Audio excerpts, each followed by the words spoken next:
G'day guys, welcome back to the channel and welcome to my world of Nissan. I'm afraid I'm still stuck on this old girl.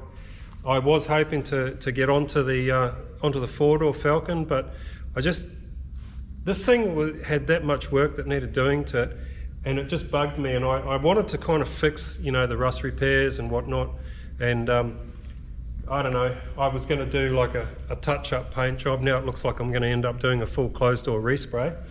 So yeah, I won't bother sort of going through it all, but we had, you know, we had rust in the passenger door. We had rust in the tailgate, or the, what do you call it, hatch, yeah, and then we had all the mechanical stuff like the timing belt and all that sort of thing. So I just want to get this thing painted and out of the way before I jump onto the 4-door. So I thought I'd just give you guys a little bit of an update anyway, just so you know I haven't disappeared off the planet. So as I said, we want to do a closed door respray on this thing, but I'm starting to think now this open face spray booth is not really the right sort of setup for painting cars, if you know what I mean. It's okay for parts, but I'm thinking now, I mean, it's a really good booth. It's 3-phase fan and everything's got plenty of suction, but I'm thinking about putting an enclosure on it. So just looking around at, you know, what way to do that. Do I just make like a homemade booth, like an enclosure made out of timber and plywood or whatever? Or do I look around for an old second-hand booth or something like that? I really don't want to put too much money into it.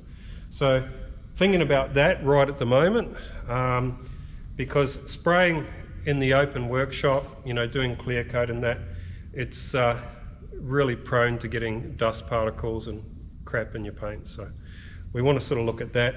Anyway, there's been a few other things going on. We'll just go through the workshop and have a look. So, sort of things that have been holding me up from working on the cars, if you know what I mean.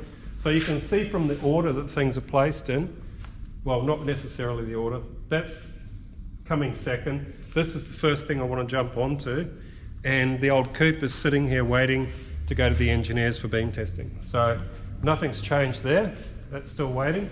But something that did happen about a week or two ago was we had an issue with our 40-ton crane where started dumping coolant, and turned out we had we had blown head gasket.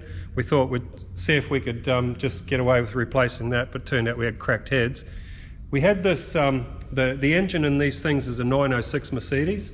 So we actually had an old 906 from, well, it's a 2009 model, 906 Mercedes sitting in the corner. It's actually out of a Frenner crane, and that basically blew about 18 months ago, and we just ended up getting a new engine just, you know, to expedite getting it back on the road and everything. And so we thought, well, we'll pull the head off this and see if that's any good, but turned out that head was not serviceable either because it had a crack as well. So at the moment, this thing's now sitting around.